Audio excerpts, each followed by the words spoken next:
So what exactly is holding you back? Why can you not? What is that barrier that keeps hitting and it keeps you from actually making the steps that you desperately want to make? That's what we're going to be talking about today on episode 10 of Relaxed Mel.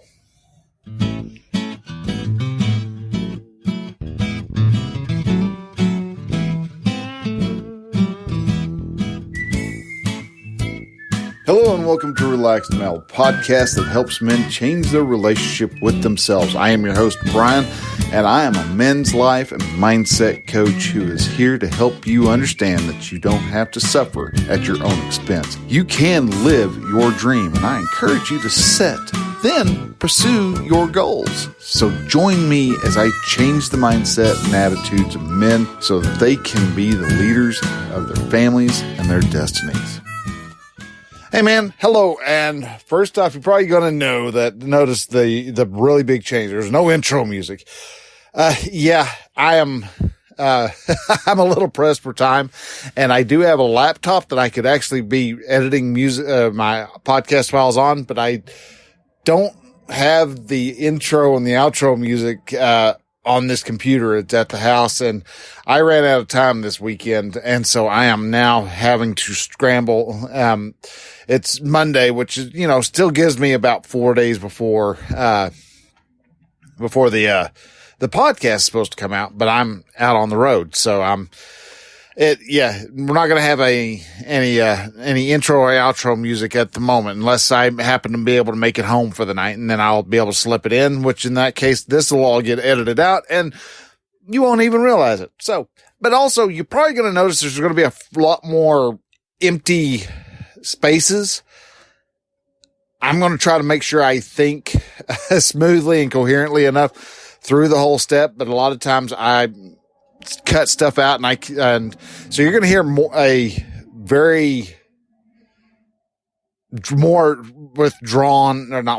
stretched out means of thinking, because I normally try to shrink down my dead space, and it's just because I like to think in between a sentence or two, because I'm not the quickest thinker, but I do like to think. So, but anyhow, so I could, and this right here could all be a great example, as a matter of fact, of why you don't.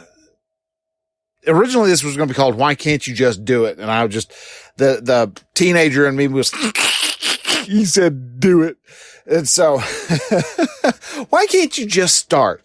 These are often excuses that us people make as to why we don't need to get, why we're not going to get started, why we're not going to take that step. For me, with this podcast, I could have easily said, I don't have all the equipment or all the stuff that I need, so I'm not even going to take the step until I have everything together. So, I could have said that. I didn't say that because I wanted y'all to actually have have an episode. So we're making the episode now, and hopefully the sound is is all right. We're in an open area, but I'm not really hearing a whole lot of back echo and reverb. So hopefully that's all right. Usually I record in the car. I just sit in the car because of all the odd angles. So now that you've got a little bit of unimportant, behind the scenes, how's the sausage made type of stuff, we'll carry on. So why can you not just get started? What holds you back? Well, the number one reason that most people fail to start is, and that's fail to start anything. Say, fail to start a job, fail to start, pursuing their dream, fail to start, working towards, walking the Camino, which is something I want to do. To fail to even start a podcast or a blog, or even fail to start, they have problems even just starting like a friendship. And the number one reason out of all that is just flat out fear. We are so conditioned that things are bad, and it's not, and a lot of people want to try to put it out as We have the problem with, with everything that's going on in society, or they want to even back it up and say, well, it's our amygdala. Well, yeah, our amygdala, which is, I think it's about a walnut size or maybe an almond. Anyhow, there's a little part of your brain that's called the lizard brain. And basically it's the thing that is, centered around your whole flight or fight, responses. Are you going to just wig out and run off, or are you going to, you're going to fight for what you're going to stand your ground? Are you going to run, or are you going to stand? A lot of people like to think that is the whole, where a lot of our fear comes from. And it does. That's what makes us very comfortable. As long as we're comfortable, the amygdala is happy. The amygdala is happy. You're going to not grow. It's designed to try to make sure you stay alive. So you're always going to have a little bit of a internal battle with yourself, because the moment you get out of the cave, you step up and you walk out of the cave, you're exposing yourself to the chance that the saber-tooth tiger's going to come along and use you as a cat toy. But then again, if you go outside, you might be able to find two sticks to rub together, and all of a sudden you've got a fire. So you have to learn to take a chance, and so many people don't want to take a chance because they're just afraid. There's something's going to happen. Anything's going to happen. And in all reality, we worry about stuff that isn't even going to possibly happen.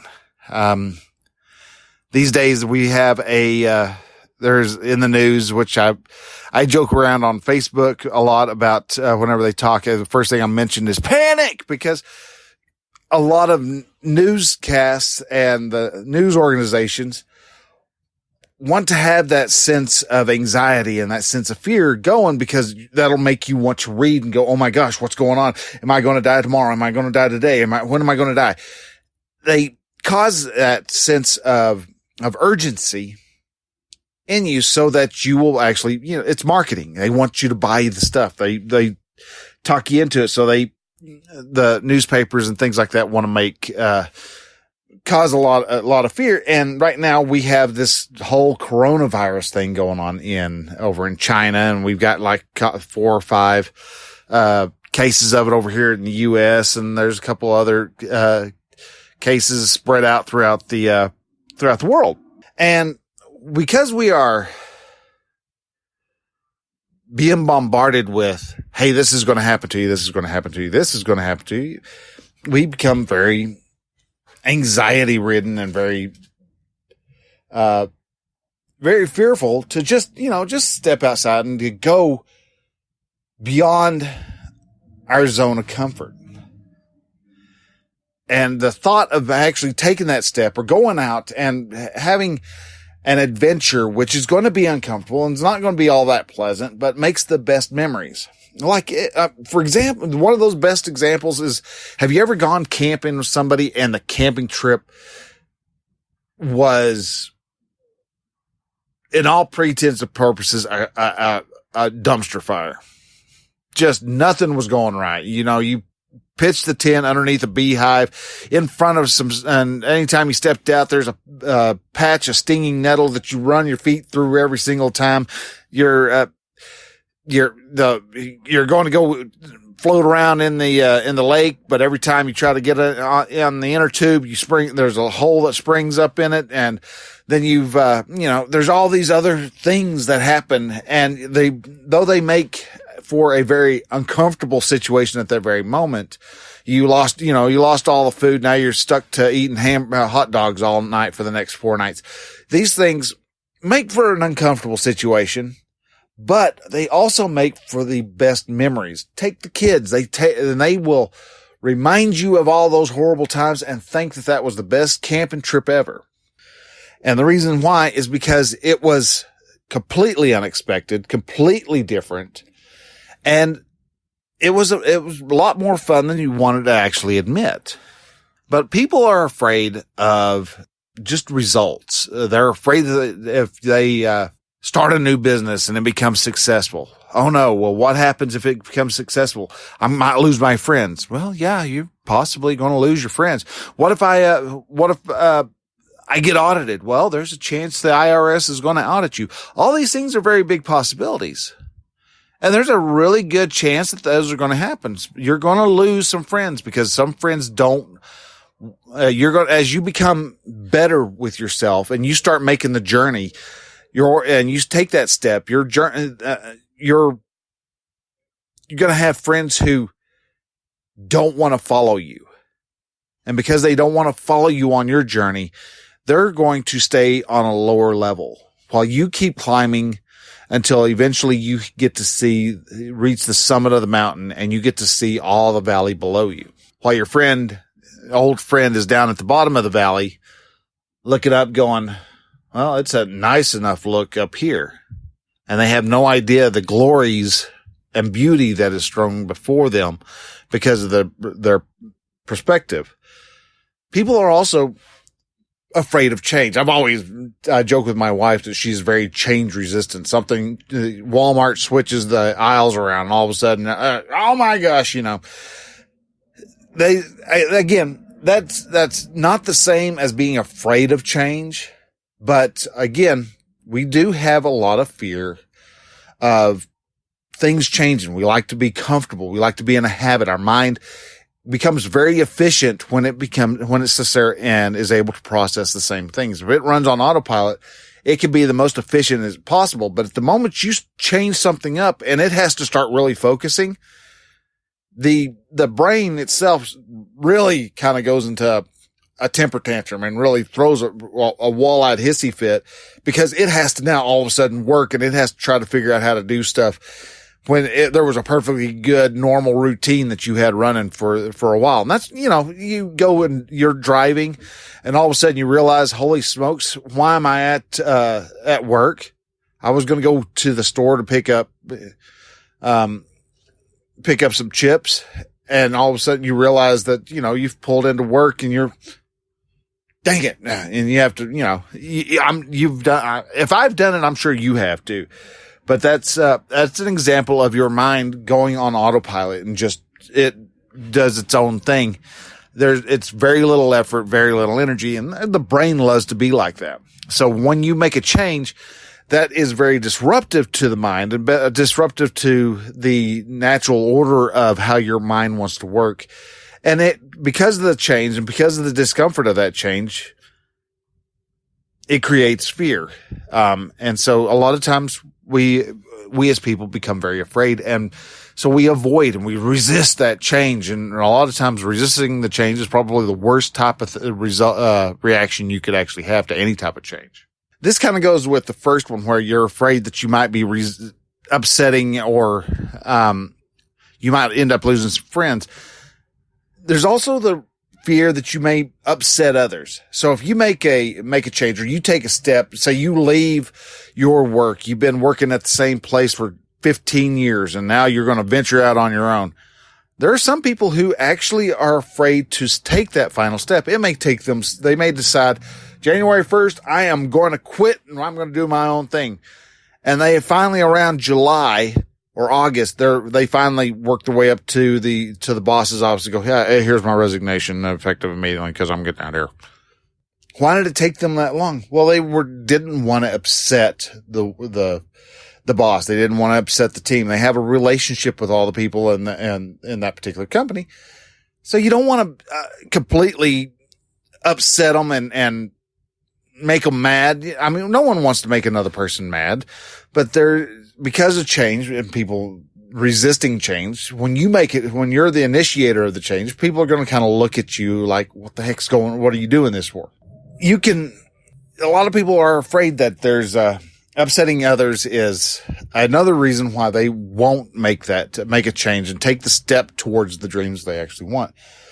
And the final one is just the fear of failing. And honestly, failing is perfectly natural and good and great. And I've actually got a blog post that came out on Wednesday about the virtues of failing, why you want to fail, why it's a good thing, and you want to be okay with failing. You want to land on your butt multiple times. It's not going to feel good. It's going to hurt. You're going to end up losing money sometimes. You may end up pissing the wife off. There's a lot of things that are going to happen. You don't want to have happen, but they're going to happen. You're going to fail. You're going to find out so many different ways on how not to make a light bulb. Like, Thomas Edison is famously claimed to have said, how do you feel in the 1,000 different ways you failed to make a light bulb? And Thomas Edison is reportedly to have said, I didn't find 1,000 ways. I didn't fail at 1,000 ways to make a light bulb. I found 1,000 ways to not make a light bulb, which is a really good, mindset to have.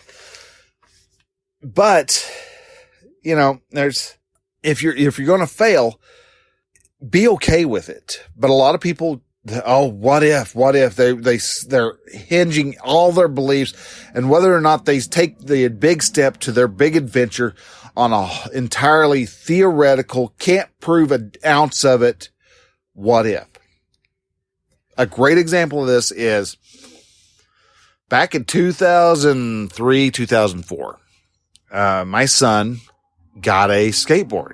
He liked skateboarding. He had found my old, fat board and, liked to kind of cruise up and down the sidewalk on it. And he wanted a board. And so we went and we got him a skateboard.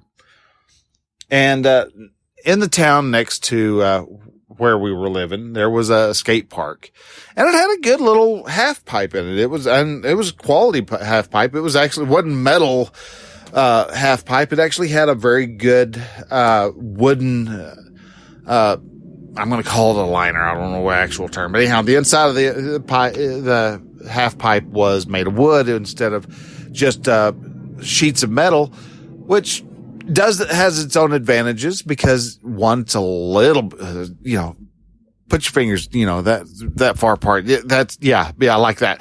That's as, it is that much softer as opposed to what sheet metal is. So he wanted to go to this skate park after he got his skateboard, and it finally was a nice enough day. And so we went out and, he saw a couple kids who were doing it and he watched how these older kids did it. And eventually the older kids were there was only like 2 or 3 of them there. So I was like, yeah, he'll be okay. They seem like they're all right. I hadn't heard too many F-bombs being dropped and it didn't look too terribly rough. And so we were at this park. And so Alexis, she was only like 2 or 3 years old. So wanted her to, she wanted to go play on the playground equipment. And so kind of talked to Aiden for a little bit and, he wanted me to try it first. And I was like, dude, I can't. I've tried before and it's been, 10, 15 years since last time I tried going down a half pipe. So he talked me into it. And so I went down on my butt, quite instantly, started on the board, didn't end up on the board. So, he laughed. He got a good, chuckle out of it. But at the same time, he saw that, hey, I fell on the ground. I was able to get up. I rubbed my tailbone a little bit, but I still got up and I wasn't hurt. I was like, all right, so that's basically it. And so he got up, he was up on the top of the half pipe and it's only like maybe 5 foot tall. And, he stood there and stood there. And stood there and stood there and stood there and stood there. And he'd take the board and he'd put it on the lip and he'd stand on the board and you could see him try to lean out there and try to lean out there and try to lean out there. And he'd keep trying, but then he would step off and pick the board up and watch some of the other guys go through. And he was up on that thing 20 minutes. And then he'd climb down, he'd go skate around a little bit and stuff, gets a little extra energy burnt off of him. And then he'd come back and he'd climb up on there again. And he'd do the same thing. He would stand there, he'd put the board on there and he would try and just, you see that wall of that resistance, that fear that he was running right into. Just, no, oh no, we can't do that. Try to get, oh no, you can't do that. Let's try it. No, I still can't do that. And we were there for about an hour and a half. And he That whole time, that hour and a half, he couldn't do it. He'd try and he'd fail.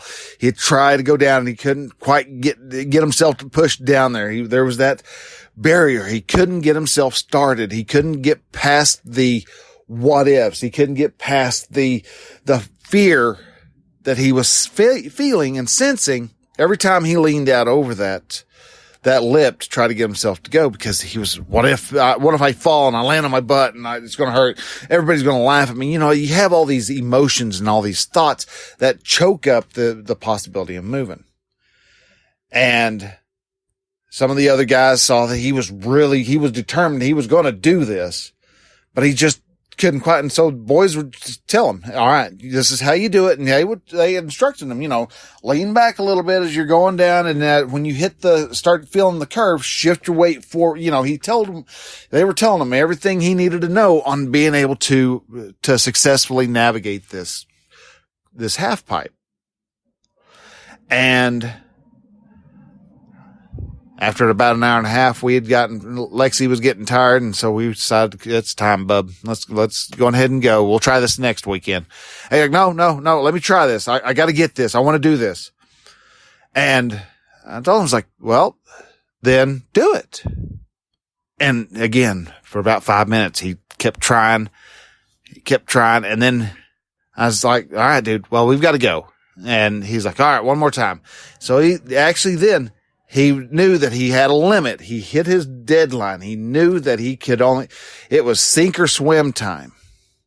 And so he leaned out there and he went down and he leaned back like they were told him. And when it transitioned into the horizontal, he had leaned forward. And the first time he went down that half pipe, he did it and stayed on the board. Now, he fell off because he didn't realize you needed to retransition, do everything backwards and stuff when I tried to go up the opposite side of the half pipe. But he made it. And he was tickled pink and he was smiling from ear to ear. And I took another 45 minutes to finally get him off that half pipe. He had gotten past that scary, horrifying, terrible 5-foot drop. Everything in there was going to be, he was going to die to be an embarrassment. He was going to upset everybody. And all the irrational thoughts that a person could possibly have, was going through his mind. You could see every scenario he could possibly think of to keep him from being able to go down was rolling through his head. And he finally, the desire to make that step beat out. It bust through that layer, those layers of fear and dread. And that was all because he was overthinking. And that's what we all do. We all overthink. We overanalyze. We have a paralysis by analysis is the common way of putting it. We want to get something done, but we think of every possible way that it won't work. Why won't it work? Well, it's because of this, and this, A, B, C, and D. And that's only if E, F, and G are not ready. And if E, F, and G happen to come across too soon, then we know that H, I, J, K, and L are going to wipe us off the earth, face the earth. And, all these different bizarre, just out of the blue, there's no way, you have no proof that anything like that's going to happen. And people worry about something like that happening. And so they overthink it. So, and now I understand why we have the fear, because it's an unknown. Again, that is your, as I mentioned before, the amygdala going, dude, there's gravity there. Gravity works, dude. You're going to fall. You're going to hit your head on the floor. You're going to bust it open. You're going to think of all these possible excuses that could possibly happen. You're going to break your tailbone. You're going to bruise a butt muscle. Whatever possible thought that you could possibly have on going down that little half pipe is going to be something that is going to go through your mind. Why do you not want to start tennis? Well, I don't know how to play tennis. Well, have you tried buying a tennis racket first? What do you mean? I don't know what if I get the wrong type of tennis racket? We come up with these dumb excuses. And yes, the excuses are dumb because excuses are nothing more than lies that we're telling ourselves. So how do you get past those particular barriers? How do you get beyond the fear? Well, there's a couple really good ways to get past those fears. First one is just to make a plan and take the little bitty steps. And if you hit that barrier, you may have to take even smaller steps. So yeah, you may be able to climb up to the top. We'll keep with the half pipe analogy. One step may be grab your board. All right, got the board. Get on, climb to the top of the half pipe. All right, climb to the top of the half pipe. All right, now put your board on the edge. Put your board on the edge. All right, now go down the half pipe. Whoa, whoa, whoa, whoa, whoa, whoa. I can't do that. All right, well, then let's back it up. You got your board on the edge? Yes. All right. Stand on the board. All right. Now lean forward. You got to take those little bitty steps to chop away through that fear, because the fear can be strong. That is a very, very big motivating factor. The only other motivating factor that is even stronger is the motivating factor of I'm going to be getting laid. All right. You fix to have nookie. You will run across a minefield with bullets, as many bullets as there was in Gallipoli. And you will run across there with the sole chance that you may be able to make it with a good looking chick. But you have to make a plan. If you run into it and you run into that wall of fear, smack, then step back, make a plan. How can I get to there? And try it. And guess what? You're going to fail. Jaden did. All right. I've got a plan. I'm going to try. No, it didn't work. All right. Well, let's try this. No, it didn't work. And the same thing's for you. You're going to try. You're going to lean forward. You're going to try to do this. And no, it's not going to work either. So how do you get through there? Well, again, little bitty steps. Also set a goal and you're going to have to be okay with starting multiple times. You're going to have to try and try again, because you're going to start that goal and, oh my gosh, it's not working. All right. Step back. Let's reset. Start again. Okay. And let's try to go down that half pipe again. All right. Should I try with a bunch of bubble wrap on there? All right. Well, that works except for you can't bend your legs. Oh, well, you got to bend your legs. You got to keep your balance low. All right. So you got to try all these different variables to see if you can actually make it up and down the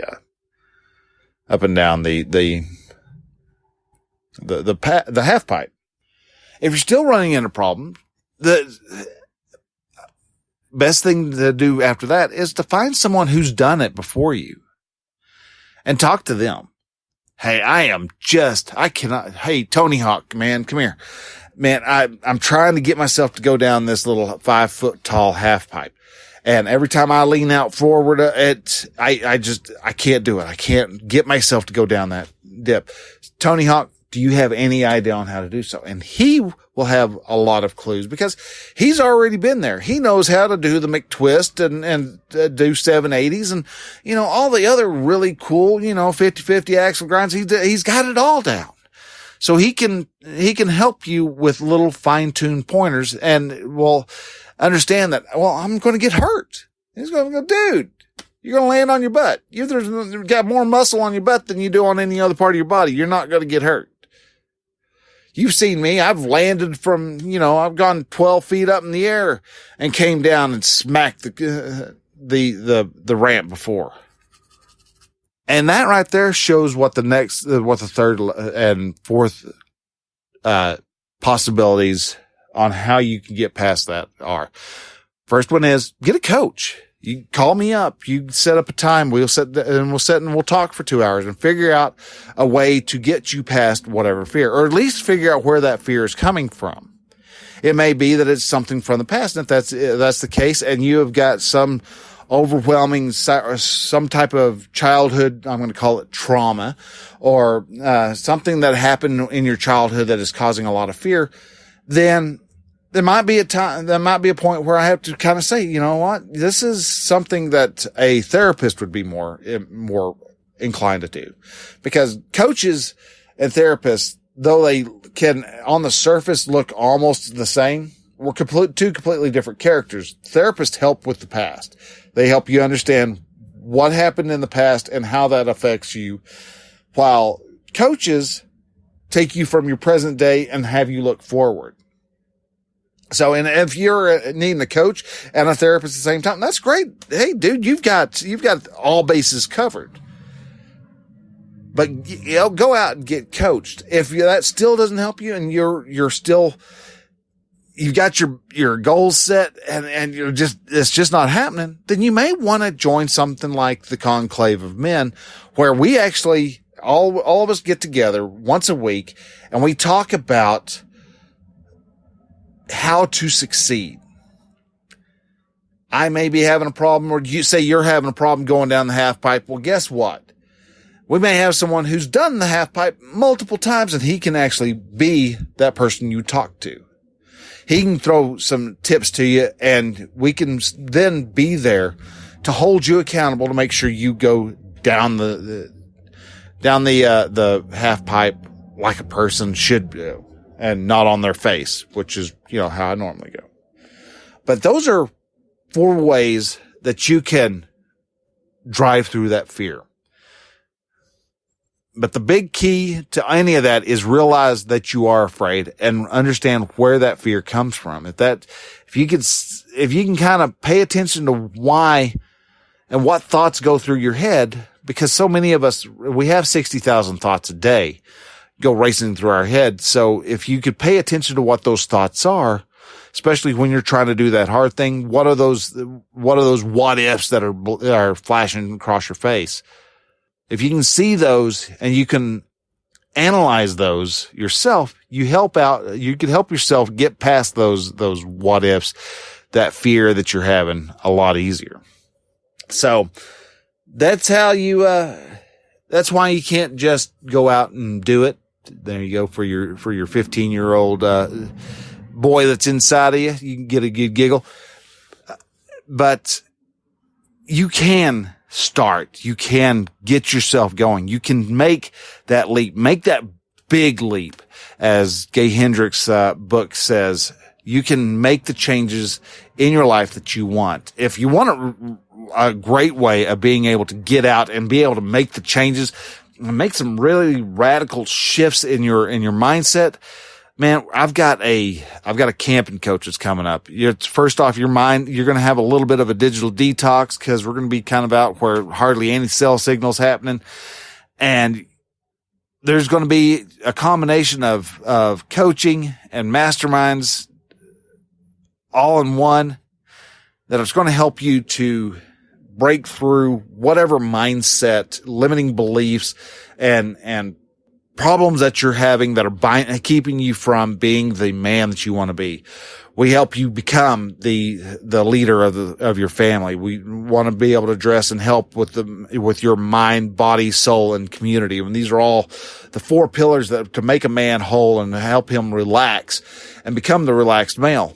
So if you are interested in that, you can go to relaxedmale.com, and across the top, I've got coaching, the Conclave of Men, and live events listed there. Also got the blog and the podcasts and all that. If you are liking this podcast, please subscribe. If you go to, relaxedmale.com/subscribe, you will see a whole bunch of different ways that you can subscribe. I got your Overcast and Caster and our Castro and so many the most popular ways of listening to podcasts covered. If you're needing just the RSS feed, well, I even give that very easily and visible for you to use, so that you can receive each podcast as it comes available every Thursday. So, thank you again for listening. I hope you liked the show. If you do, you can go over to, if you go to iTunes, give me some stars and some ratings if you like it. If you are wanting to be part more of a community, go over to relaxedmale.com/Facebook. That'll take you over to the Facebook page, /iTunes, not iTunes. Yeah, well, /iTunes will take you to iTunes. /Twitter. I mean, I've got you covered. Come by and hit me up over on the Facebook page. That's where I do most of my talking. I'm playing around a little bit with TikTok. I haven't figured that thing out yet. Very distracting with all the girls. So anyhow, y'all take care of yourselves, and man, I appreciate you listening, and we will talk to you next week. So man, till then, stay productive, and it'll be just a wonderful week. Bye.